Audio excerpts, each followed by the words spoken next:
ప్రస్తుతం దేశంలో రాహుల్ గాంధీ ఇమేజ్ పెరుగుతుందా, మోడీ ఇమేజ్ తగ్గుతుందా?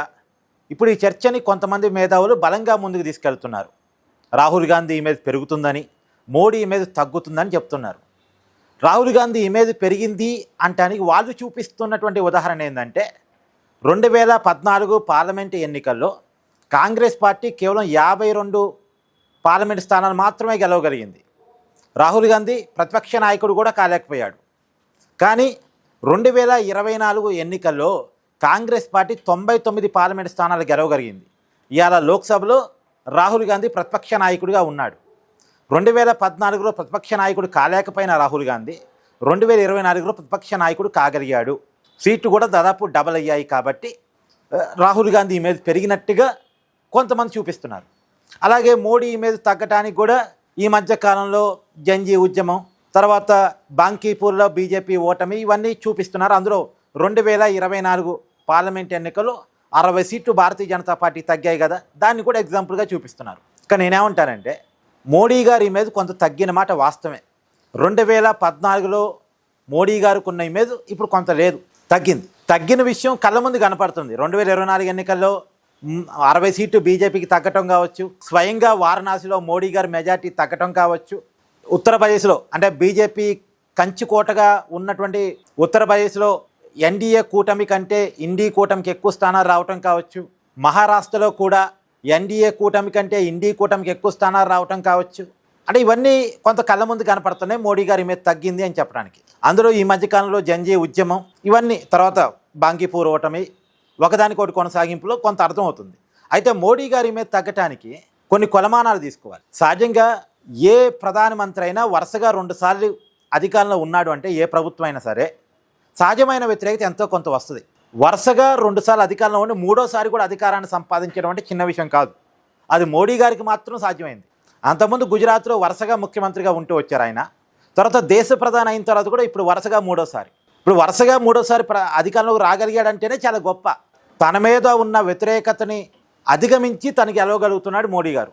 అయితే ఎంత అవునున్న కాదని ఎంతో కొంత వ్యతిరేకత మోడీ గారి మీద క్రియేట్ అవుద్ది. గతంలో ఉన్న ఇమేజ్ ఇప్పుడు ఉండడానికి ఉండదు. సహజంగా వరుసగా అధికారంలో ఉంటున్నప్పుడు ఎంతో కొంత వ్యతిరేకత వస్తూ ఉంటుంది. అయితే రాహుల్ గాంధీ ఇమేజ్ వరకు వచ్చినప్పుడు రాహుల్ గాంధీ ఇమేజ్ పెరిగిందని నేనైతే అనుకోవట్లేదు. ఒకవేళ రాహుల్ గాంధీ ఇమేజ్ పెరిగితే కాంగ్రెస్ పార్టీ విజయాలు ఎక్కడ అసలు? ఇప్పుడు 52 స్థానాలని 99 స్థానాలకి పెరిగింది కదా అంటే అది పెరుగుదల అంటారు అసలు? దశాబ్దాలుగా ఈ దేశంలో కాంగ్రెస్ పార్టీ అధికారంలో ఉంది. ప్రతి రాష్ట్రంలో కాంగ్రెస్ పార్టీకి ఒక పునాది ఉంది, ప్రతి పార్లమెంట్ వర్గంలో పునాది ఉంది. బీజేపీ మీద వ్యతిరేకత వచ్చినప్పుడు కొంత కాంగ్రెస్ వైపు ఓటు బ్యాంక్ పడి కాంగ్రెస్కి స్థానాలు పెరిగితే పెరుగుండొచ్చు కొద్దిగా. కానీ ఎన్ని పెరిగాయి? పెరిగింది కూడా 52 నుంచి 99 అంటే ఎన్నండి పెరిగింది? 50 స్థానాలు కూడా పెరగలేదుగా. పట్టుమని 50 స్థానాలు పెరగలేదు. అది కాంగ్రెస్కి అనుకూలుతున్నట్ట. పెరిగినటువంటి స్థానాల్లో కూడా తమిళనాడులో 9 స్థానాలు వచ్చాయి కాంగ్రెస్ పార్టీకి. ఎలా వచ్చాయి? డిఎంకే వాళ్ళు వచ్చాయి, కాంగ్రెస్ సొంత బలం కాదు, డిఎంకే వాళ్ళు వచ్చాయి. ఇప్పుడు ఉత్తరప్రదేశ్లో 6 స్థానాలు వచ్చాయి. ఎలా వచ్చాయి? అక్కడ సమాజ్వాదీ పార్టీ వాళ్ళు వచ్చాయి. చూడండి క్లియర్గా నేను చెప్తున్నాను. ఇక్కడ 15 స్థానాలు చెప్తున్నాను మీకు. తమిళనాడులో 9 స్థానాలు, ఉత్తరప్రదేశ్లో 6 స్థానాలు, మొత్తం 15 స్థానాలు కేవలం మిత్రపక్షాల వల్ల వచ్చాయి కాంగ్రెస్ పార్టీకి, సొంతంగా రాలే. ఉత్తరప్రదేశ్లో రాహుల్ గాంధీ మొన్న ఎన్నికల్లో గెలవగలిగాడు. ఎలా గెలవగలిగాడు? కాంగ్రెస్ పార్టీ సొంత బలమా? కాదు, సమాజ్వాదీ పార్టీ ఓట్ బ్యాంక్ ఉంది అక్కడ. అంటే నిజానికి అక్కడ ఉత్తరప్రదేశ్లో కాంగ్రెస్ కంటే సమాజ్వాదీ పెద్ద పార్టీ, తమిళనాడులో కాంగ్రెస్ కంటే డిఎంకే పెద్ద పార్టీ. ఇలాంటి పెద్ద పార్టీలతో కాంగ్రెస్ పార్టీ పొత్తులో ఉంది. ఆయా రాష్ట్రాల్లో ఆ పార్టీలు పెద్దయే. దేశవ్యాప్తంగా చూసినప్పుడు కాంగ్రెస్ పార్టీ పెద్ద పార్టీ కావచ్చు, కానీ తమిళనాడు వరకు చూసినప్పుడు డిఎంకేకే బలం ఉంటుంది కాంగ్రెస్ కంటే. ఉత్తరప్రదేశ్ వరకు చూసినప్పుడు కాంగ్రెస్ కంటే సమాజ్వాదీ పార్టీకే బలం ఉంటుంది.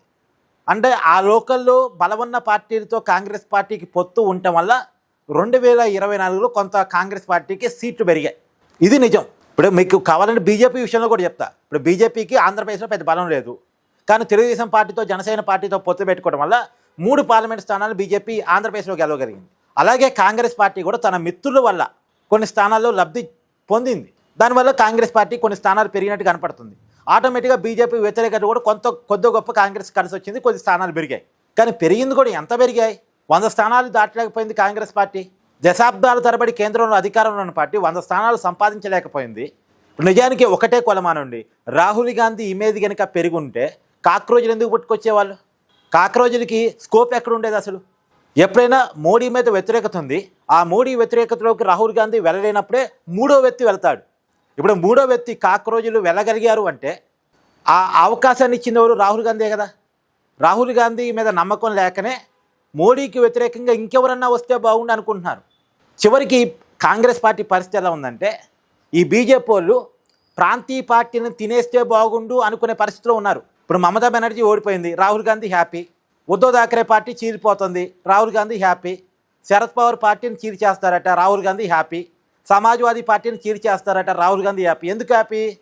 తను నాశనం చేయలేని ప్రాంతీయ పార్టీని బీజేపీ నాశనం చేస్తుంది. వాళ్ళు పోతే నాకే కదా మోడీ యాంటీ అంతా అని అనుకున్నాడు. అంతే తప్ప మోడీ యాంటీని తన వెనక ర్యాలీ చేసుకునే పరిస్థితిలో రాహుల్ గాంధీ లేడు. మోడీ వ్యతిరేక పార్టీలన్నీ నాశనం అయిపోతే నేను ఒక్కనే ఉంటే నాకు అడ్వాంటేజ్ అని కోరుకుంటున్నాడు తప్ప వాళ్ళని తాను పక్కన పెట్టి మొత్తం బీజేపీ వ్యతిరేక ఓట్ బ్యాంకుని తన వెనకాల ర్యాలీ చేసుకోగలిగే పరిస్థితిలో రాహుల్ గాంధీ లేడు.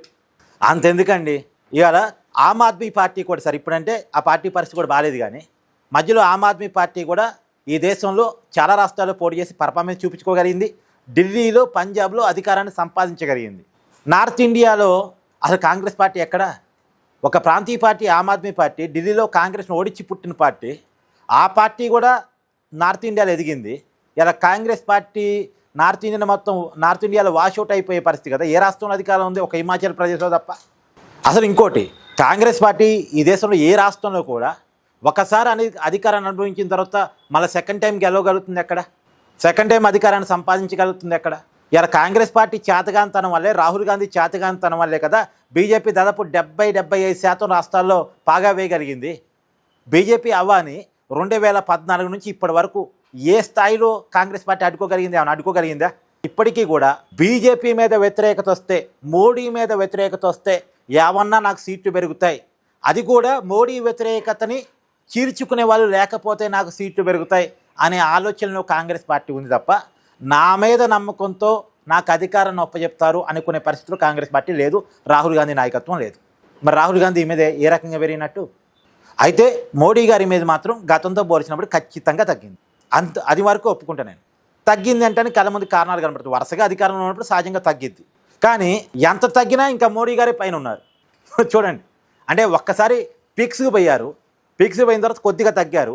తగ్గినా సరే ఇప్పటికీ మోడీ గారే ఈ దేశంలో. రాహుల్ గాంధీ వర్సెస్ మోడీ లేదా ఇంకొక వ్యక్తి వర్సెస్ మోడీ అని పోటీ పెడితే మోడీతో ఇంకే నాయకుడు సరిదూకే పరిస్థితులు ఇప్పటికైతే లేడు. కాకపోతే వస్తున్న కొత్త జనరేషన్ ఓటర్లలో కొద్దిగా మోడీ గారు కనెక్ట్ కావాల్సింది, కనెక్ట్ కావట్లే. ఇప్పుడు జంజీ ఓటర్స్లో బీజేపీ నిజానికి బీజేపీని ఇప్పటిదాకా తల మీద పెట్టుకొని మోసింది యువతరమే, కానీ వాళ్ళలోనే కొంత వ్యతిరేకత అయితే వ్యక్తమవుతుంది. ఎందుకంటే నిరుద్యోగ సమస్య ప్రధానం, పేదరిక సమస్య రెండో కారణం, పైగా ధరలు పెరుగుతున్నాయి. దేశంలో విపరీతంగా ధరలు పెరుగుతాయి. కాస్ట్ ఆఫ్ లివింగ్ విపరీతంగా పెరుగుతుంది. దాన్ని మోడీ ప్రభుత్వం అరికట్టలేకపోతుంది అనే మధ్య తరగతి ప్రజలు బీజేపీని వ్యతిరేకిస్తున్నారు. ఒక మాటలో చెప్పాలంటే మోడీ అనుకూల శక్తులే బీజేపీ అనుకూల ఓటర్లే ఇలా బీజేపీ మీద కొద్ది కోపంతో ఉన్నారు. అది వాస్తవం. అంటే ఇక్కడ ఒకటి వాస్తవం, మోడీ గారి మీద కొంత తగ్గుతుందన్నది వాస్తవం. రాహుల్ గాంధీ ఇమేజ్ మాత్రం ఏమాత్రం పెరగట్లేదు అనేది కూడా అంతకు మించిన వాస్తవం. దానివల్ల ఇప్పటికీ మోడీ గారే ఉండగలరు. ఎంత వ్యతిరేకత ఉన్నా ఇక తప్పని పరిస్థితిలో మళ్ళీ రాహుల్ గాంధీ వర్సెస్ మోడీ పోటీ జరిగినప్పుడు మోడీనే గెలపడతాడు. మోడీయే కనపడే పరిస్థితి. అది నిజం.